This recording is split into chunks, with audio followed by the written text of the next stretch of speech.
दोस्तों, बचपन में हमने विक्रम और बेताल की कई सारी कहानियां सुनी है और यह कहानियां बेताल पच्चीसी के नाम से जानी जाती है। राजा विक्रमादित्य के न्यायप्रियता और दानशीलता की चर्चा पूरे देश में होती थी। हर कहानी में विक्रमादित्य के न्याय शक्ति का परिचय होता है और उन कहानियों से अच्छी सीख भी मिलती है। तो चलिए सुनते हैं हमारी बेताल पच्चीसी सीरीज की दूसरी कहानी जो बेताल ने राजा विक्रमादित्य को सुनाई थी। बेताल पच्चीसी दूसरी कहानी पति कौन। कई साल पहले की बात है। यमुना नदी के किनारे एक धर्मस्थल नाम का नगर था। वहां पर एक ब्राह्मण रहते थे और उसका नाम था गणपति।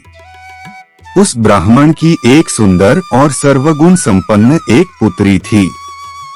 जैसे ही उसकी पुत्री की उम्र शादी की हुई, उस ब्राह्मण का पूरा परिवार उस लड़की के लिए अच्छा वर ढूंढने लगा।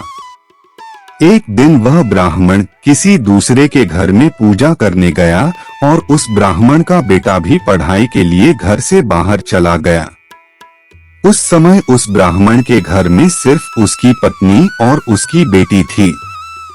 ठीक उसी समय उस ब्राह्मण के घर में एक ब्राह्मण लड़का उसके घर आता है।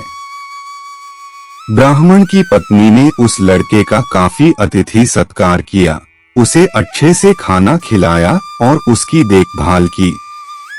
लड़के का भी स्वभाव काफी अच्छा था, जिसे देखकर ब्राह्मण की पत्नी को वह ब्राह्मण लड़का इतना पसंद आया कि वह ब्राह्मण लड़के से अपनी बेटी की शादी करवाना चाहती थी और उस ब्राह्मण की पत्नी ने उस लड़के से अपनी पुत्री का शादी करने का वादा दे दिया। दूसरी ओर ब्राह्मण गणपति, जिसके घर में पूजा करवाने गया था, वहां भी उसे एक ब्राह्मण लड़का मिला जो कि उसे बहुत ही पसंद आ गया और उस ब्राह्मण गणपति ने अपनी बेटी की शादी उस ब्राह्मण लड़के से करवाने का उसे वचन दे देता है। एक और जहां ब्राह्मण का बेटा पढ़ने गया था, वहां भी उसे एक ब्राह्मण लड़का मिलता है जो कि उसे बहुत ही पसंद आता है। वह अपनी बहन के लिए उस लड़के का हाथ मांग लेता है, उस लड़के से वादा करता है कि मैं आपकी बहन की शादी तुमसे करवा लूंगा। कुछ समय के बाद ब्राह्मण गणपति और ब्राह्मण का बेटा दोनों बहुत ही खुश होकर अपने द्वारा चुने गए लड़के को लेकर अपने घर आते हैं। जब ब्राह्मण गणपति और उसका बेटा अपना घर पहुंचता है तो वहां पर एक और ब्राह्मण लड़के को देखकर आश्चर्यचकित हो जाते हैं और जब उसे सारी बात पता चलती है तो वह एक दुविधा में पड़ जाता है कि लड़की तो एक है और शादी का वादा तो 3 ब्राह्मण लड़कों से कर दिया गया है।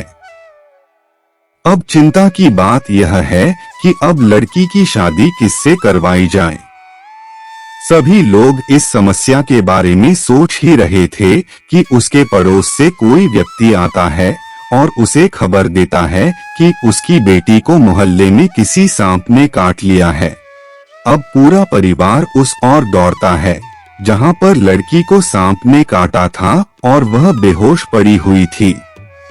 तीनों ब्राह्मण लड़के भी उस लड़की के पास पहुंचते हैं उसे देखने के लिए, लेकिन जब तक सब कोई उस लड़की के पास पहुंचता है उससे पहले ही उस लड़की की मौत हो जाती है। यह देखकर ब्राह्मण का पूरा परिवार दुखी होता है। साथ ही साथ में तीनों लड़के भी दुखी हो जाते हैं और कुछ समय के बाद लड़की का पूरा परिवार और वह तीनों ब्राह्मण मिलकर उस लड़की का अंतिम संस्कार करते हैं। ब्राह्मण की लड़की का क्रियाकर्म के बाद एक ब्राह्मण लड़का जो था वह उस लड़की की अस्थियों में से हड्डी को चुन लेता है और अपने साथ किसी जंगल में लेकर चला जाता है। दूसरा लड़का उसी अस्थियों में से कुछ राख को इकट्ठा करता है और उसके पोटली बनाकर उसे श्मशान घाट में एक घर बनाकर वहीं रहने लगता है। जो तीसरा लड़का होता है वह श्मशान घाट से निकलकर लड़की के दुख में देश देश घूमते घूमते योगी का रूप धर लेता है और योगी बनकर इधर उधर भटकने लगता है। ऐसे ही कुछ साल गुजर जाते हैं। एक दिन क्या होता है कि योगी बनकर जब घूम रहा होता है तो वह ब्राह्मण लड़का किसी तांत्रिक के घर में जाता है भिक्षा मांगने के लिए। तांत्रिक उस योगी को देखकर खुश होता है और उसका खूब अतिथि सत्कार करता है। तांत्रिक योगी से आग्रह करता है कि आप मेरे घर पर कुछ दिनों के लिए रहे। तांत्रिक इस तरह से आग्रह करता है और जिद करता है कि उसे देखकर ब्राह्मण योगी उसके घर में रुकने के लिए तैयार हो जाता है। वह उस तांत्रिक के आग्रह को मना नहीं कर पाता है। फिर एक दिन तांत्रिक अपनी विद्या में लीन रहता है और तांत्रिक की पत्नी सबके लिए खाना बना रही होती है। ठीक उसी समय तांत्रिक का छोटा बेटा रोने लगता है। वह अपनी माँ के पास बार बार जाने लगता है और उसकी माँ उसके रोने और उसके पास आने से काफी परेशान हो जाती है, क्योंकि उसकी माँ उस वक्त खाना पका रही होती है, वह व्यस्त होती है।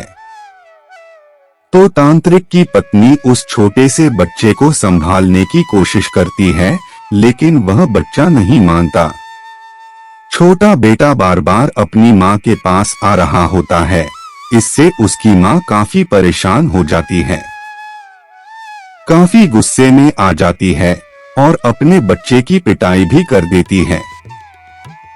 उसके बाद तो वह बच्चों और भी रोने लगता है, जिसके रोने की आवाज को सुनकर उसकी माँ इतनी क्रोधित हो जाती है कि उस बच्चे को चूल्हे में डालकर जला देती है। जब ब्राह्मण योगी यह सब देख रहा होता है तो अत्यधिक क्रोधित हो जाता है और बिना कुछ खाए अपनी पोथी लेकर उस घर से जाने लगता है। जैसे ही वह जाने के लिए तैयार होता है कि तांत्रिक उसके पास आ जाता है और कहता है कि योगी महाराज खाना तैयार है, अब खाना खा लें। आप इस तरह से गुस्से में मेरे घर को छोड़कर न जाएं। खाना खाकर ही आप मेरे घर से जाएं। लेकिन ब्राह्मण योगी तो गुस्से में थे। उसने कहा कि मैं वैसे घर में 1 मिनट के लिए भी नहीं रुक पाऊंगा, जहां पर एक ऐसी राक्षस माँ रहती है जो कि अपने बच्चे को ही चूल्हे में जला देती है, तो मैं उसके यहाँ कैसे कुछ खा सकता हूँ। बस इतने ही सुनने की देरी थी कि तांत्रिक चूल्हे के पास गया और अपने पास से एक संजीवनी रूपी एक किताब निकाला और उस किताब को निकालकर उसे कुछ मंत्र पढ़े और उस तांत्रिक ने अपने बेटे को जिंदा कर दिया। यह सब देखकर योगी इतना हैरान रह गया और फिर उसके मन में यह भावना आ गई कि अगर यह संजीवनी किताब मेरे हाथ लग जाए तो मैं अपनी पत्नी को जिंदा कर पाएगा, जिसके साथ मेरी शादी होते होते रह गई। और यही सोचकर वह ब्राह्मण योगी उस दिन उस तांत्रिक के घर में रुक गया और तांत्रिक के आग्रह को मानते हुए उसने खाना भी खाया, विश्राम करने लगा। लेकिन वह रात भर यही सोचता रहा कि अगर यह संजीवनी किताब मेरे हाथ लग जाए तो मैं अपनी पत्नी को जिंदा कर पाऊंगा। ब्राह्मण योगी ने किसी तरह से उस तांत्रिक के पास से उस संजीवनी किताब को ले लिया और वहां से चुपचाप निकल गया। उसके बाद वह ब्राह्मण योगी श्मशान में उस जगह पर गया जहां पर लड़की को जलाया गया था। वहां जाकर उसने देखा कि दूसरे लड़के वहीं पर राख को लेकर श्मशान में ही कुटिया बनाकर रह रहा था।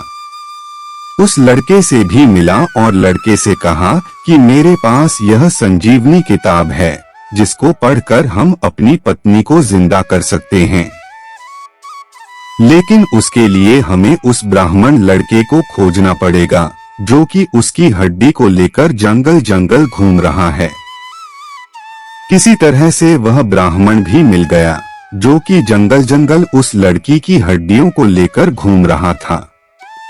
फिर वह तीनों ब्राह्मण मिलकर हड्डी राख सभी को एक जगह पर रखते हैं, जहाँ पर लड़की को जलाया गया था, और वहाँ पर संजीवनी किताब से उस मंत्र को पढ़ा जाता है जिससे कि कोई मृत व्यक्ति जिंदा हो पाए। कुछ समय के बाद वह लड़की जीवित हो जाती है। इसके बाद वह तीनों ब्राह्मण आपस में झगड़ने लगते हैं कि यह मेरी पत्नी है। इतनी कहानी सुनाने के बाद बेताल पच्चीसी ने कहा, तो राजा विक्रमादित्य बताओ कि वह लड़की आखिर किसकी पत्नी होनी चाहिए। तो राजा विक्रमादित्य ने जवाब दिया कि वह लड़की उस ब्राह्मण लड़के की पत्नी होनी चाहिए जो कि शमशान में उसके राख को लेकर कुटिया बनाकर वहां पर रह रहा था। इस पर बेताल पच्चीसी ने पूछा, वह उन दोनों ब्राह्मण की पत्नी क्यों नहीं बन सकती? आपने ऐसा जवाब क्यों दिया? इसका भी जवाब दीजिए। तो राजा विक्रमादित्य जी ने बोला कि जिसने हड्डियां रखी थी वह तो उसके बेटे के समान है, और जिसने विद्या सीख कर जीवन दान दिया वह तो उसके बाप के बराबर हुआ। उसके बाद जो राख लेकर उसकी याद में रमा रहा, श्मशान में कुटिया बनाकर रहने लगा, वही उसका असली पति है। राजा विक्रमादित्य का यह जवाब सुनकर बेताल ने कहा कि आपने जो कहा है वह सत्य है, लेकिन आपने इसका जवाब तुरंत ही मुझे नहीं दिया, इसलिए मैं आपको छोड़कर जा रहा हूँ। अगर आप मुझे फिर से लौट आना चाहते हैं तो आपको मेरी तीसरी कहानी सुननी पड़ेगी। इस कहानी से हमें क्या सीख मिलती है? इस कहानी से हमें यह सीख मिलती है, चाहे परिस्थिति कैसी भी हो, सबसे पहले हमें अपनी बुद्धि और अपनी चतुराई का प्रयोग करना चाहिए, क्योंकि बुद्धि और चतुराई से आपके सामने आ रही कठिन से भी कठिन समस्या का हल आप आराम से निकाल सकते हैं। दोस्तों, कमेंट करके बताएं कि आपको हमारी यह कहानी कैसी लगी। पसंद है तो इसे लाइक और शेयर करें, और ऐसी ही मजेदार कहानियां सुनने के लिए चैनल को सब्सक्राइब करना ना भूलें। मिलते हैं जल्दी ही एक और नई कहानी के साथ, तब तक स्वस्थ और खुश रहें। नमस्कार।